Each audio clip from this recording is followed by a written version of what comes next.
साथीहरू यो माथि गान्तोक 5 प्लेट छ। यहाँनिर सिस्नु पाएर चाहिँ हाम्रो आगे चाहिँ सिस्नु लभर अरे कि एकदमै सिस्नु लभर रहेछ। चिलेर पेपर निकालेर यसरी सिस्नु पनि त सिस्नै रहेछ नि त। यहाँ त साथीहरू कोलाई मनपर्छ सिस्नु सिस्नु त स्वास्थ्यको लागि पनि राम्रो हो। हाम्रो आगे पनि दामी सिस्नु लभरै रहेछ हो। एकदमै हाल्दैछ टिप्दैछु हात पोलेर अथथा गर्दै कागज निकालेर आफ्नै धुनमा छ नचला भन्दैछ।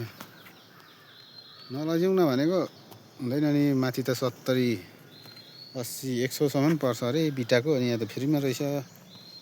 लैजाउँ न के छ काम भन्दैछ कि टिप्दैछ हेर्नु नि। छुनु पनि सिस्नै सिस्नु रहेछ नि। हेर्नुहोस् है साथीहरू उता सिस्नु उता सिस्नु। जाँगर हुनेले त टिपेर लाँदा त भयो नि।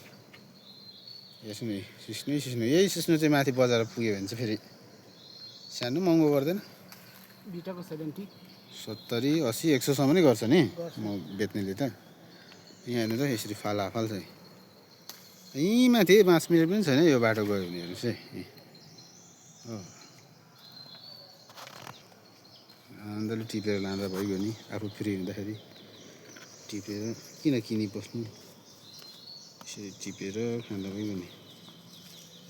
अर्ग्यानिक चिज त खानुपर्छ बल गर्नुपर्छ नि साथीहरू। मलाई हो योहरू सबै सिस्नै सिस्नै हेर्नु नि।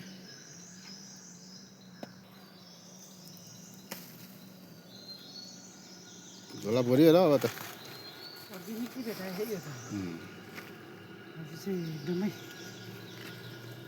निकै राम्रो चिज भेटाएर खुसी छ।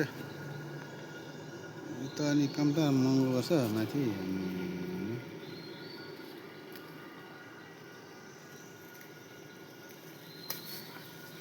हो त्यो चाहिँ फाल्दिनँ।